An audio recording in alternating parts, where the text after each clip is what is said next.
Assalamualaikum warahmatullahi wabarakatuh. Perkenalkan, kami dari Universitas Negeri Surabaya. Di sini akan menampilkan video progress report kami yang berjudul Analisis Sentimen Komentar YouTube untuk mengukur ketertarikan penonton terhadap konten horor dan non-horor pada channel Winda Basudara. Dengan saya sendiri, Frelin Teresya Pania, dan rekan saya Rutati Agres Astridia dengan NIM akhir 072, Tarata Brisa Rahman, NIM akhir 107, Bilkis Fadiani Srina dengan NIM akhir 216. Di sini saya akan membahas perbandingan auto label dan manual label. Pada conversion matrix ini terdapat dua kategori, yaitu horor dan non-horor. Nah, tujuan kita menganalisis ini adalah melihat seberapa akurat sistem auto labeling dalam meniru penilaian manual yang dianggap sebagai label paling benar. Pertama, untuk kategori horor, auto label mencapai akurasi 79,45%. Ini menunjukkan bahwa sebagian besar konten horor dapat dikenali dengan cukup akurat oleh sistem. Nah, kotak gelap pada conversion matrix ini memperlihatkan banyaknya prediksi yang benar. Namun masih ada beberapa kesalahan, terutama data horor yang terbaca sebagai kategori lain. Walaupun begitu, performa ini masih bisa dibilang cukup baik. Nah, berbeda dengan itu, pada kategori non-horor, akurasi auto label turun menjadi 63,76%. Ini menunjukkan bahwa sistem lebih sering salah mengenali konten non-horor dan terkadang menganggapnya sebagai horor.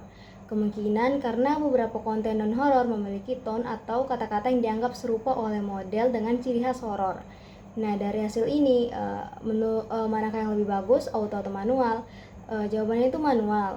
Tetapi yang paling bagus karena manual dibuat oleh manusia atau kita sendiri dan dijadikan acuan kebenaran. Namun dari sudut pandang efisiensi, auto label itu cukup membantu, terutama karena akurasi kategori horornya itu sudah mendekati 80%. Artinya auto label sudah lumayan bisa digunakan untuk proses awal pelabelan. Kemudian bisa diperbaiki oleh manusia itu sendiri. Oke, slide selanjutnya akan dibahas oleh teman saya. Baik, selanjutnya di sini saya akan menjelaskan tentang prediksi sentimen komentar terhadap model LSTM dan naive Bayes. Di sini, prediksi sentimen model naive Bayes menggunakan input data di mana data uji diubah menjadi vektor fitur menggunakan representasi TF-IDF. Lalu proses transformasi ini memastikan bahwa setiap kata di data uji diubah menjadi bobot numerik berdasarkan vocabulary yang telah dipelajari selama pelatihan. Lalu untuk klasifikasinya, model naive Bayes ini menghasilkan prediksi label 0, 1, atau 2 berdasarkan probabilitas kemunculan fitur TF-IDF tersebut pada setiap kelas sentimen. Lalu untuk prediksi sentimen model LSTM, di sini input datanya menggunakan data uji yang dikonversi menjadi urutan angka melalui proses tokenisasi dan padding. Lalu urutan angka ini kemudian diproses melalui lapisan embedding untuk menghasilkan vektor padat yang merepresentasikan makna kontekstual kata. Lalu klasifikasinya, di sini sequence yang sudah di-embedding tadi diproses melalui lapisan bidirectional LSTM yang dirancang untuk menangkap konteks kalimat dari arah depan dan belakang. Lalu lapisan dense dan fungsi aktivasi softmax kemudian menghasilkan probabilitas kelas di mana probabilitas tertinggi dipilih sebagai label prediksi akhir. Dan ini hasil visualisasinya. Selanjutnya akan dijelaskan oleh partner saya. Selanjutnya pada slide ini saya akan membahas mengenai perbandingan performa model LSTM dan juga naive Bayes dalam melakukan analisis sentimen komentar penonton yang dibedakan berdasarkan dua kategori konten, yaitu genre horror dan juga non-horror. Jadi untuk naive Bayes maupun LSTM di sini menghasilkan akurasi yang sama, yaitu 0,70. Namun jika kita lihat pada metrik yang lain itu ada beberapa perbedaan. Yang pertama, dari recall netralnya itu lebih tinggi untuk di naive Bayesnya, yaitu 0,90 dibandingkan LSTM hanya 0,79. Artinya di sini naive Bayesnya sendiri itu lebih baik dalam mengenali komentar bernada netral. Kemudian ada recall positif, di sini terlihat lebih baik untuk yang LSTM yaitu 0,76, sedangkan untuk yang naive Bayes itu hanya 0,64. Jadi untuk komentar positif itu LSTM lebih unggul. Sedangkan untuk kelas negatif, kedua model ini sama-sama belum bisa mengenali komentar negatif dengan baik. Terbukti dari nilai recall-nya negatif itu keduanya 0. Kemudian untuk yang genre horror ini, naive Bayes ini akurasinya tertinggi yaitu 0,76, sedangkan LSTM hanya 0,32. Untuk F1 score-nya menunjukkan naive Bayes jauh lebih stabil dengan nilai 0,72, sedangkan LSTM hanya 0,20. Untuk performa per kelasnya itu yang recall netral pada naive Bayes tertinggi 0,97, jauh di atas LSTM yang hanya 0,05. Sedangkan recall positifnya untuk LSTM itu sangat tinggi, yaitu 1.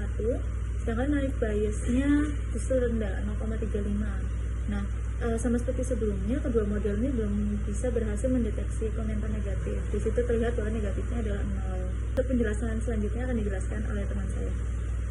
Selanjutnya, hasil keputusan yang diperoleh yaitu berdasarkan hasil evaluasi dan perbandingan yang telah dijelaskan oleh teman saya sebelumnya, maka pada data dan proyek ini itu model naive Bayes memiliki performa yang jauh lebih stabil dan lebih baik daripada model LSTM. Hal ini dikarenakan pada model LSTM sendiri itu tidak mampu menggeneralisasi data dengan baik karena beberapa datanya itu cenderung overfitting.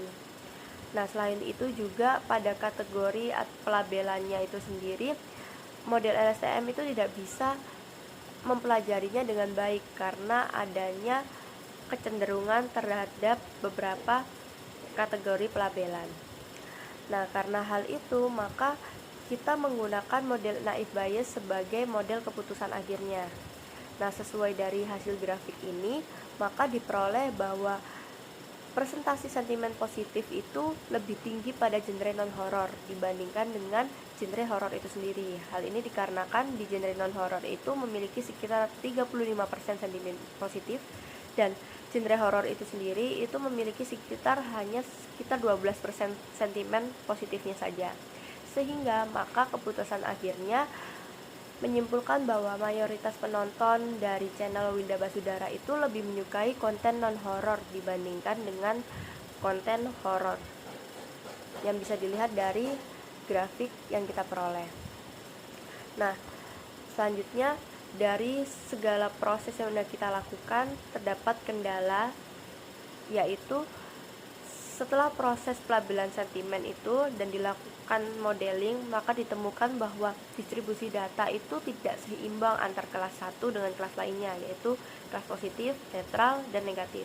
Jadi jumlah datanya itu tidak proporsional, sehingga hal ini tuh menyebabkan kondisi imbalance antara satu data dengan data lain.